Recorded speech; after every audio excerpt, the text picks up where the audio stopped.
Hey, Bus Bench Babes, I'm excited for you to get introduced to the fantastic Gary Christianson. He is our favorite home inspector. He's the owner and founder of Due North Property Inspection, and we're going to dig into all the myths and what you need to know if you're buying or selling a home this season or any season. Let's dive in. You're listening to the Girl Get Your Face Off a Bus Bench podcast, where we invite you to check your ego at the app, grab a cup of coffee, and get ready to dive into all things real estate marketing, social media, friendship, hardship, love, money mindset, and all the things that celebrate you as a badass boss babe. We're here to encourage you, show up for you, give you a loving kick in the pants when you need it most, and be your soft place to land on the hardest of days. So pull up a seat at our table and get ready to be inspired and start living your best life by design. Welcome to the Girl Get Your Face Off a Bus Bench podcast. We are so excited you're here. Okay, girls, let's dive in.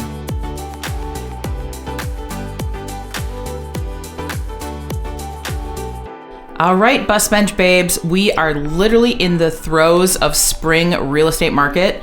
And we have one of our favorite inspectors on today, and we're going to do a deep dive into all things inspections. We're going to debunk some myths out there and really give you all the information that you need to know to be successful as a buyer and a seller in this hot market. So I want to welcome Gary Christianson, the owner of Due North Property Inspection, here today. Welcome, Gary. Thanks for having me. I'm excited to be here. Yeah, this is awesome. This is going to be a fun conversation. So I met you, I want to say like 2 years ago. Yeah. So some of my friends were buying a cabin or considering buying a cabin out in Annandale, and none of my regular inspectors that I worked with back in the day would drive to Annandale. And so I'm like, if you want to get a pre-inspection on this place before we write an offer, I'm like, I need you to dig in and do a little bit of work and find me an inspector.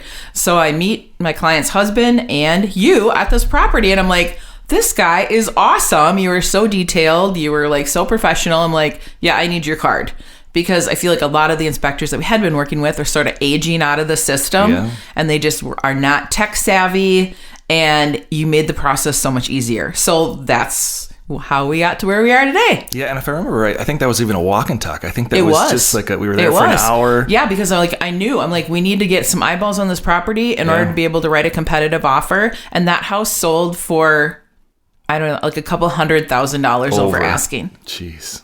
It was a great cabin, but it was. It was like they used it as an Airbnb. So someone was using it as an income property / cabin. So that thing was a cash cow because it was so damn cute. Yep. Yeah, and on a great lake. Yeah.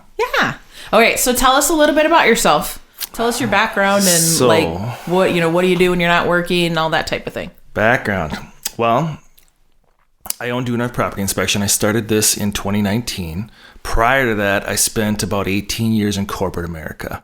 So I was always in the marketing realm, or marketing side of things, and somehow find myself in industrial distribution, of all things. Probably one of the most boring, unsexy industries you can imagine. Yeah, that doesn't sound super glamorous, no. So I did that for 18 years, and I kind of...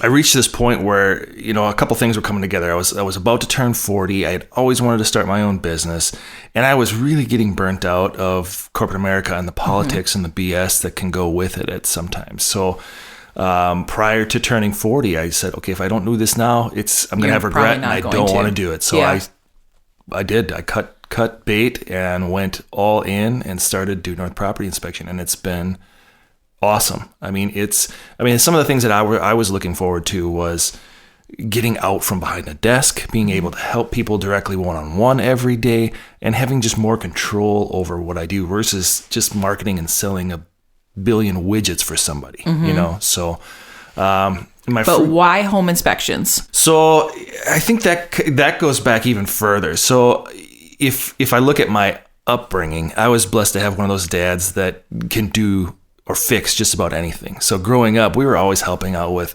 remodeling a kitchen, remodeling a bathroom, building a bunkhouse. We just did that ourselves. Okay. And so I didn't really gather that that's not how the rest of the world did that. Probably until No, like most high people school. are not handy at all. Yeah. And so even nowadays, when people ask me, how do you do this? I always have to kind of remind myself that, okay, not everybody can do even what I think is a really straightforward, simple thing.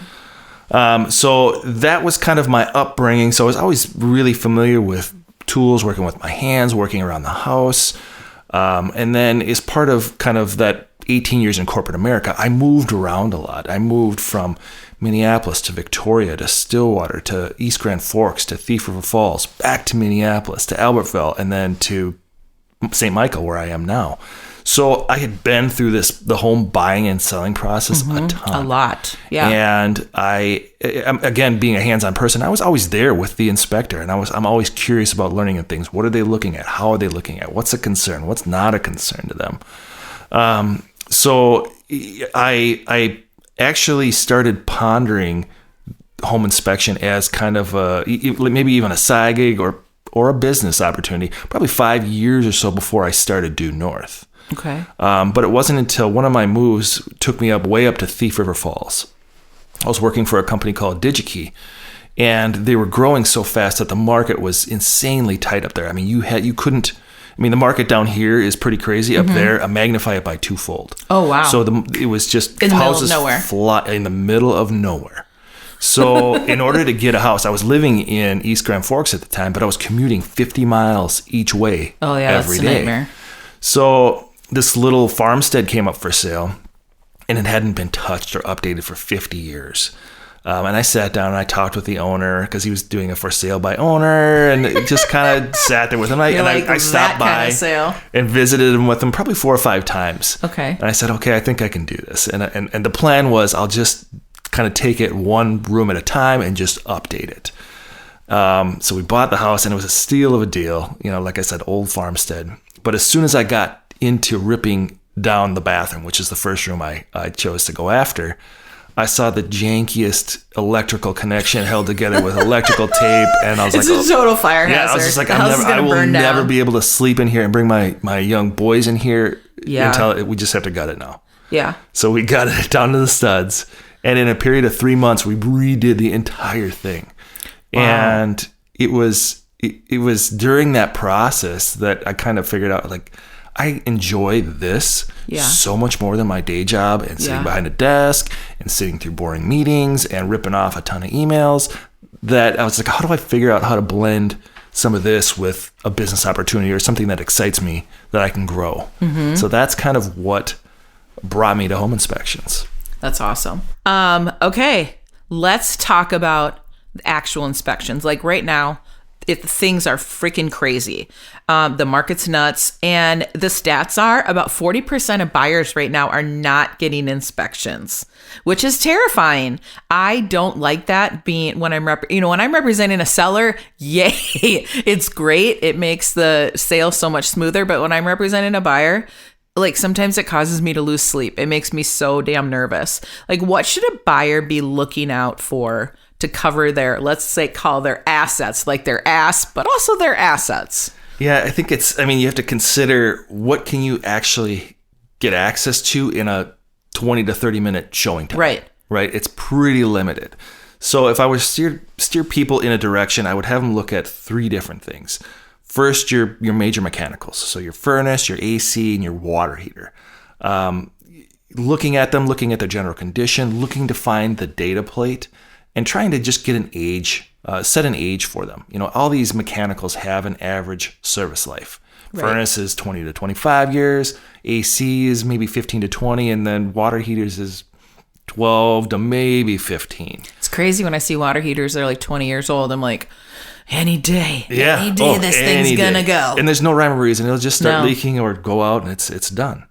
But there's if you just get the serial number off of them, you can go online after you leave the house. Just take a picture of it quick. Yep. And go to building-center.org, and you can look up probably 98% of any kind of furnace, AC, or water heater, and get some just basic specs. What's the age of it right here? Well, it's really easy to see the age on water heaters. Sometimes, yeah. And then with the furnace, can you, if you take that front plate off the furnace, can you see dates in there sometimes? I would say, yeah. Or you're mainly seeing serial numbers? I would say 60% of the time it's in that upper portion of the cabinet. Okay. Sometimes it's in the lower portion.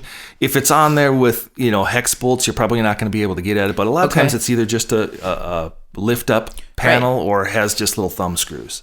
Okay. So yeah, just take that off real quick. It takes 60 seconds, peek in there, take a picture of that serial number, and then look it up. At the same time, when you're looking in there, just peek around. Is it covered with rust? Is it dirty? Is it making weird noises? Just kind of use your senses to assess, is this in good working condition or is it on its last legs? Okay. That's good to know. Okay, so what are the other, you said 3 things. Yeah, second would be, I don't think this is done hardly enough, but in the wintertime here, or spring break, wear boots, dress warm, go around the outside of the house. These things are visual kind of indicators of how well this house has been maintained. So look at the siding, look at the roof, the gutters, look at the deck. Are things in a maintained condition or is it in a state of neglect? We touched on kind of home maintenance almost becoming a lost art. People just don't know how to do simple things, or they're so busy with work and family that they don't spend the time maintaining their house. You mean like me and my doorbell that doesn't work? Yeah. That's a pretty simple thing. But when you get to a house where like the deck is completely rotted off, and it's when there's signs, scary. Please don't go on the deck for your own safety. You're like, what else are they not taking care of around here? So using these things to kind of build a case for what kind of person lives here and are they maintaining things or not. Yeah. And the last thing is just assess the overall condition and the cleanliness of the house. I mean, did they take effort in prepping the home for sale, or is there stuff laying everywhere and they didn't put any effort into it and they're just hoping to take advantage of this always concerning crazy market? And I did a post recently on social where I said you just getting your house ready for sale will literally look like the perception of value is there, that because you've taken care of your house, buyers equate that to value. Yeah. So just the fact that if a house is like a total pigsty, you're like that, like if they live their life, when was the last time they changed their furnace filter? Exactly. Yeah. Yeah. Have they ever had an HVAC tech out to tune up the furnace and the AC or, yeah, that's anything. Terrifying how many people don't even know that that's a thing. Yeah. Yeah. Oh God. Yeah, those are 3 awesome tips. Okay, so for this is really scary for buyers. Like, what are you telling buyers out there when you're doing inspections? As far as skipping them or? Well, I suppose if people are skipping an inspection, you're not even talking to them at that point. Are you doing pre-inspections at all? So in the beginning of 2021, January and a good chunk of February, the walk and talk consultations is the majority of what we did. Okay. It was we're just on call and we're trying to help people at least not going completely blind when they feel they have to make a non-contingent offer. This year we've done a handful, but nowhere near the ratio that it was last year. So it's definitely a crazy market, but it doesn't seem like it has the intensity that it did last year, at least yet. We're still pretty it does. early. I think what you're not seeing is that people are just buying with no inspections. Sure, that could be. Yeah, I mean houses are getting 30 plus offers on them right now. Yeah. I think what it's always concerning when, like you were saying, when I don't think it's good for any party involved. No, when so much liability for sellers and for the agents and for everybody. Yeah. So from the buyer's standpoint, they're right now they're forced to pay top dollar. A lot of times over asking or over appraised value. They have really a limited idea of the condition of the home, the mechanicals, or anything that they're walking into. And just hoping for to win the offer and have a smooth transaction. It's a scenario that doesn't give them any kind of confidence whatsoever, or feel good that, hey, I'm getting the home that I love and it's exactly what I want. Right. The sellers, kind of like you were saying, if you don't list everything on that seller's disclosure, what's going to come back to bite you? What did you forget about? Right. If it's something obvious like that, I think we're really fortunate here.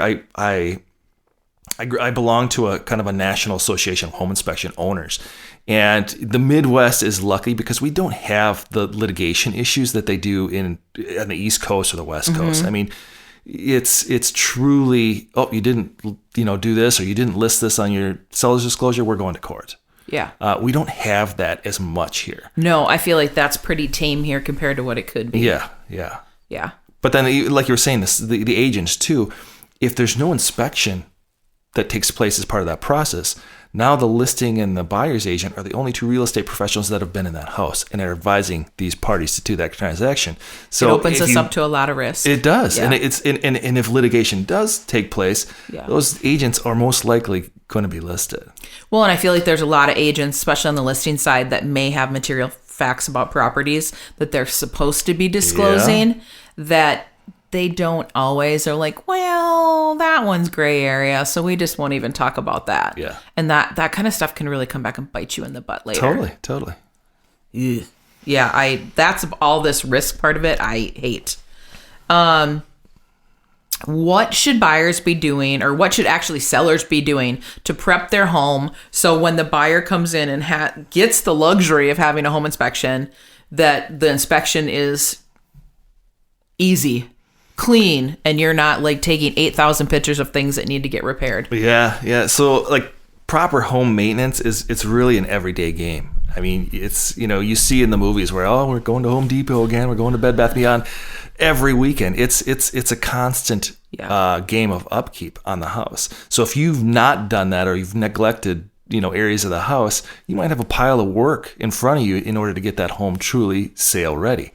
But the things that I would recommend kind of just off the cuff would be, one, get that furnace tuned up, the furnace and AC tuned up and certified it's safe to use. Okay. It's maybe $200 to have an HVAC tech come on and do that. For that is so inexpensive compared to the peace of mind that it provides. Yeah, absolutely. And I think sellers always think that's going to be more expensive. They're like, well, what if they find something? You're like, well, then it's going to be it. more of a disaster down the road if you're already in a purchase agreement. Absolutely. Yeah. Absolutely. Along with that, just change your furnace filter. I mean, these are I always tell that really to sellers. simple things. I'm like, we're having a home inspection this week, and if you haven't changed, go and check your furnace filter to make sure it's not filthy. Declutter, clean your house. Yeah. Make sure your smoke detectors and carbon monoxide alarms are in the right places and working. They only last for 5 to 10 years, so they do need to be replaced from time to time. Make sure you leave access to your electrical panels, to your attic access points, to crawl spaces, things like that, so the inspection goes a little bit more smoothly. Is that a nightmare for you when you go in and a house is totally cluttered and you can't even get access to what you need to look at? It can be. We pre-communicate everything to the seller's agent. We rarely have access to the sellers. But it says right in there, hey, we do access electrical panels, your attic space, any crawl spaces. Please make these available to us and not cluttered. I would say the worst one is probably attic spaces. A lot of times the hatch will be in a master bedroom closet and there's just clothes you can't everywhere. even get So to it. It takes me, sometimes it'll take me 20, 30 minutes to take the clothes down, get access, go do my thing, and then put it all back. So that's, otherwise it can get dirty and nasty. So it's that seems like a pain in the butt for you. It slows us down for sure. Yeah. But it's one of those places where, for whatever reason, the roof and attic spaces are one of the first things every buyer asks about. Hey, how much insulation do I have? What's the roof look like? So it's super important to people. Yeah. If we keep going down the list, maintain your deck. That's another area where people think they can just put up a structure and it doesn't need never any look attention. at it again. Yeah, right. It needs to be cleaned and restained, every 2-3 years. Minnesota winters and the sun that we get in the summer, it weathers things. So if you want that deck to last 12, 15 years, you got to maintain it. Check for leaks at any sinks and fixtures. Make sure you have, all your outlets and GFCIs are working. Check for, proper operation of your windows. Things. It's just the basics of a functioning home. It's amazing nothing how crazy. many windows don't open in older houses. Oh, yeah. I'm like, this actually is a fire hazard because if there's a fire, you cannot get out of this house. Yeah. You have to throw something through the window to escape. Yeah, and then cut yourself along the way. Right. That's crazy. So we actually have, if you go on our site, there's a checklist for sellers to just download, good print to it know. off. Okay. And just kind of walks you through some of the basics Okay. to make sure that it's sale ready. All right, I'll have to look at that. What are some of the biggest things that you're seeing in home inspections, especially here in Minnesota these days? So when I say biggest things, I'm looking at like a resource heavy, whether it's, money to replace or repair things. So the one we just touched on would be deck structures. Okay. Wood's so expensive right now. Wood is a pretty basic deck is going to cost you 15 to 20 grand. Right. I mean, Remember back in the day when a deck was like $5,000? Yeah. And you're like, ooh, I got a fancy deck and it cost me $5,000. And now you're like a generic one with hardly any bells and whistles and maybe not even any railing is like 20 grand. It's insanely expensive. Yeah. And it's one of the areas too where I think people think anybody can put up a deck. Right. And there's actually a residential deck code. And a lot of the codes are geared around safety. When we see a deck pull away from a house, what do we need to do to fix that? When we see, deterioration or whatever, what do we need to do to put in place so that people don't hurt themselves? So that's another area where we get a lot of decks that are just not built to code, even new decks. Like ones that are built by professionals? Like really high-end contractors. Oh, wow. Yeah. That's crazy. Yeah. Like you think that you're hiring a contractor and that you're going to get it done right, but I'm sure these codes are changing all the time. And if someone isn't totally staying right up on top of that. They don't change all the time, but I think what happens is even the builder would think that, hey, anyone on this team should be able to put up the deck structure, right? So, hey, Tommy, go do it. Yeah. And, he doesn't know how the ledger needs to be fastened to the house, or he doesn't know how the support posts need to be, on the joists or whatever the case might be. But you don't even think about that. No. Especially when you're hiring a professional to do it.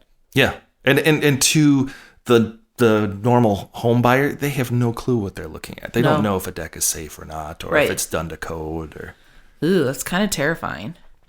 Yeah. Every once in a while you hear the stories where like people are like, oh, we had a party on the deck and the deck collapsed and 2 people died. And you're like, oh, wow, yeah, that is a thing. Yeah, it is a thing. It is. You don't hear about it too often, but it's a thing.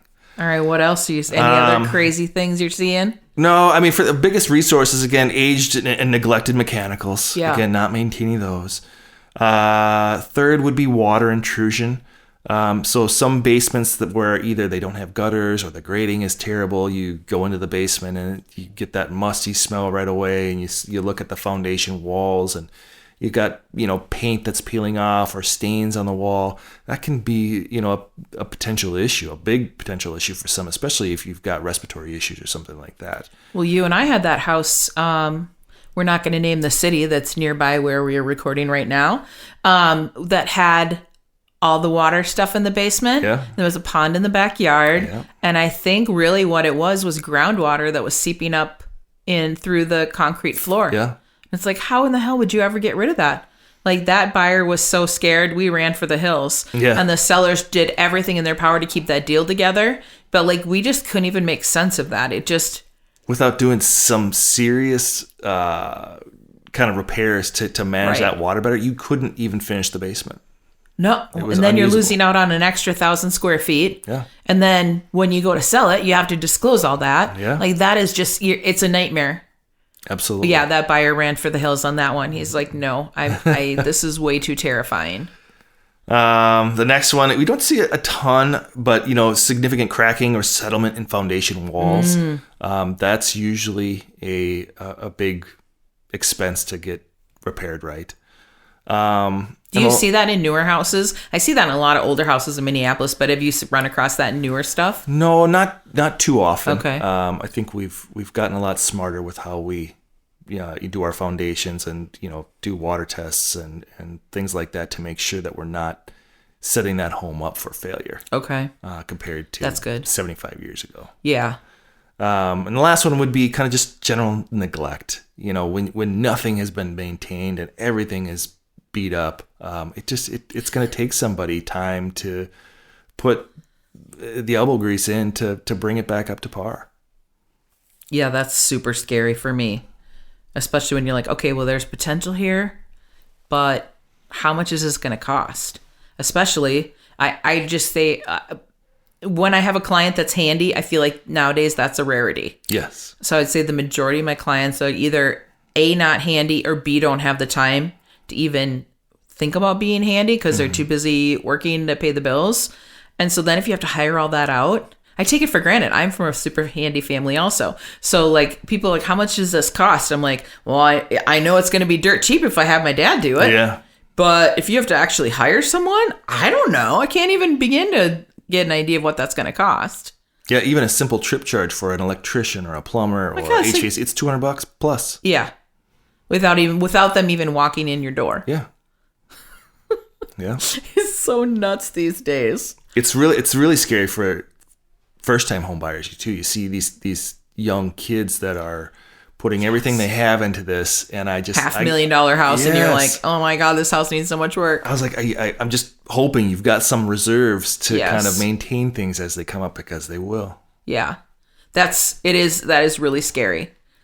That I think we could have a whole nother podcast about that, but I feel like buyers aren't maybe always set up to succeed in that regard, knowing that, okay, it's just more than paying your electric bill and having some internet and a house payment. Like, you really need to have money set aside to be maintaining your house. Because if your furnace goes out, that's going to cost you $5,000 to $10,000, depending on the size of your house.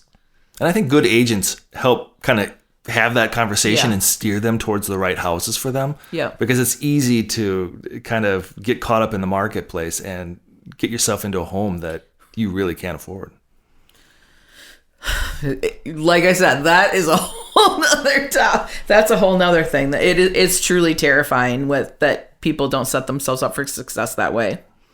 So how has the market changed? And like, how has like 40% of the buyers that aren't getting inspections, like, has any of that, have you seen an impact on that in your business and how you approach your business? It really hasn't affected due north, I think, for a couple reasons. One, we're still very new, to where we've basically had the same market conditions for the last 3 years. Yeah, since you've been in the business, it's been the same. Yeah, and like part of our mission is to just inform and educate people on the condition of their house so they can move forward with confidence and comfort.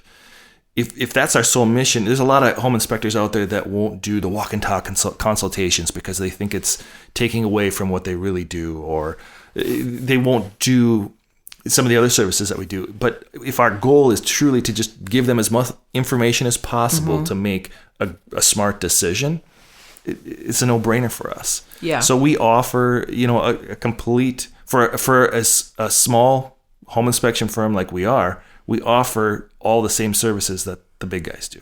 You actually offer a lot more services than a lot of other companies in town do. Okay, this is totally a sidebar from our agenda here on our call, but on our talk.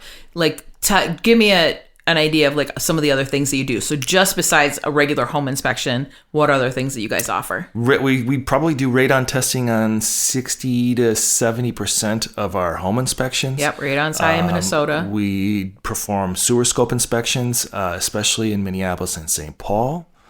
We'll do air quality and mold detection surveys. Those are kind of the big ones. That covers probably 99% of most people's needs. We include infrared imaging in all of our inspections. The things that we're looking to add here this year would be like chimney inspections for people that still want to have wood burning fires. Oh my God, the chimneys are the death of me. They're so damn expensive, and you can hardly find a chimney in person that's not booked out 6 months. Yeah. And again, people, there's kind of an art to being able to have a fire, having a fire in your house and not smoking yourself out or creating a safety hazard. It's true. Yeah. So. Wow. Okay. So that's awesome. So I know like some of the other inspection companies I've worked with over the years, they would offer an inspection and radon, and that's about it. And so then I would be outsourcing like, oh, we're in Minneapolis, so we really should get a sewer scope. And what about this? And this is kind of weird. And we need a structural guy to come in. And that's one of the things I love about working with your company is that you have it all, like, it's just a la carte. Like what part of, what do you want added to your inspection? I'm like, yeah, this is like a one-stop shop for me. Yeah, we try to make it as easy as possible. And so you've got one call, one point of contact to take care of all that stuff. Yeah, then I'm not trying to like wrangle in like 10 different professionals for our 1-2 hour window that we have. Exactly. Yeah, you literally make it so easy for us. That's what we love about it. What's a couple of like the worst things that you've ever seen in a house that like a buyer would have never known about had they not gotten an inspection? So I got 4 things here. The first one was actually part of your team. There was a house in Edina. Ooh, with the mold. Beautiful house. No. Yeah. Yeah. And when we went into the attic space, it was again, big house, probably at 2,000 square feet of attic, and over 1,000 of it was covered in mold and mildew. Yeah. We had that come up on what, like 2 or 3 different properties back to back last year with you. And I'm like, okay, this is a trend. We need to stop. Yeah. But yeah, that one was nuts. So if they hadn't gotten an inspection, they would have never known about that. Yeah. And why was all that mold in there? It was a slightly older house, so it didn't have as much insulation as it should, or up to today's standards. Mm-hmm. And then they had a bathroom exhaust fan that was terminating into the attic space. So when you do that over the case of 5, 10, 15 years, it's just pumping humid air in there, and it causes issues. You would die if you saw that house now. It's so damn cool. Yeah. They've done so much work to it. It's night and day. You would not even recognize it. Oh my gosh, the total sidebar. All right, what else? That's scary. Mold in the attic is terrifying. Another scary one that people really don't know how to identify is lead water supply pipes. I think I've only seen that in St. Paul so far, but that's kind of a scary one. I just had what you see in Michigan with all their lead water. Yeah. Especially if you've got kids in the house and stuff like that. It's just, lead can be a really scary thing. So then what did you guys do for that? Did you test the water or? Well, if it's got a lead pipe like that, you can test the water, but you just need to get that replaced. Okay. And I think the city of St. Paul has some programs to assist with that. But the last one I did, it cost $7,500 to replace that supply line. So that is like out to the street? Like where the water supply comes in from the street, it's all lead? Yeah, it can be. Wow. That's scary. And you typically don't see it until it's probably 75 years plus age of homes and older. Okay. So that's one. Again, without a sewer scope, sewer line issues, whether it's breaks, dips, tree root intrusion, that's kind of a headache waiting to happen. That's sometimes. A huge ticket item. I had that in my house in Edina. It was cost me $10,000, and that was like 10 plus years ago. There's no such thing as a cheap sewer line repair. No. I mean, the cheapest thing they can do is probably $3,000. And my whole yard was tore up, so then I had to re-landscape everything on top of the $10,000 repair bill. Yeah. It was a nightmare. Yeah. And the last one I put down is obsolete electrical panels that are fire hazards. So again, there's whether it's when we take the dead front off the panel itself, or there's just some brands of electrical panels that are known fire hazards. Just calling that out and say, hey, this needs to be replaced. So it's why isn't there like some sort of mandatory thing that like those bad panels like get called out or have to be like recalled or updated like when a property changes hands? Like why isn't that a thing when that can be so dangerous? Yeah, I that's a good question. You think at least Minneapolis and St. Paul with their TISH requirements would call that out, but the TISH is pretty topical sometimes. Yeah. So yeah, all of those things that you mentioned are terrifying, and could cost you double digits to get fixed. Yeah. And that doesn't even account for all the little things that you would come up on a home inspection. Mm-hmm. Oh my God.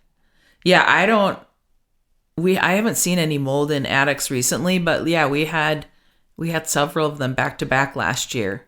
Yeah. And our mold guy was like, yeah, keep them coming. He was thrilled to do the work, but yeah, that was crazy. And you and I had one in Chaska too. And they're like in the medical profession. They're like, heck no, we don't want any mold in our house. Mm-hmm. So like what happens if like that's left? So like say that house in Edina where it had the mold in the attic, and what would happen if that was left untreated or even you're unaware that was even there? I think two things. One, if somebody moves in with kind of respiratory issues, or they're sensitive to things like that, it's going to affect them. Probably not as much being in an attic space as it were in the livable portion of the house, but it could still affect you.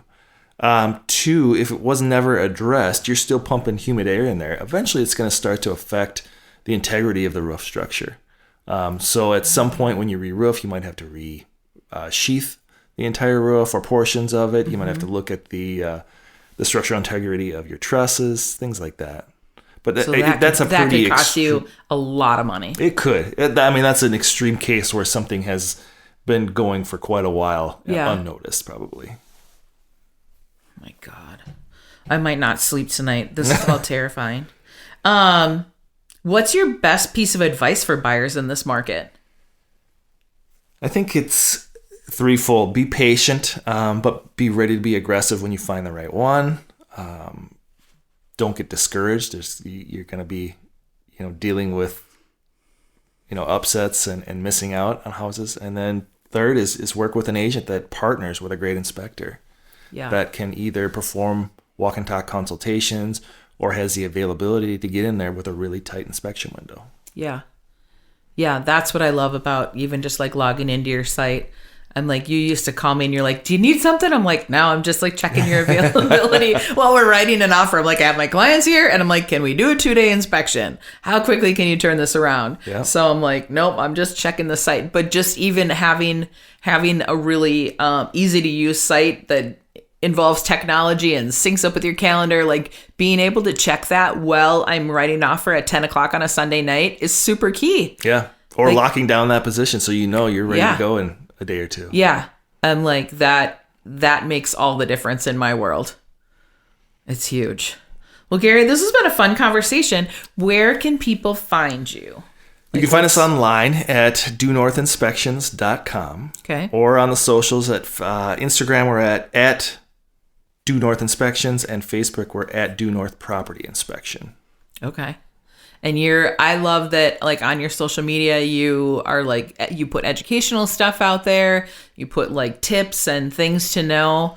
I would say you're like one of the best inspectors in town with actually like getting out and putting info on social media. I think that. A lot of them are just like old school and they're like, what? Social media? What? We don't have that.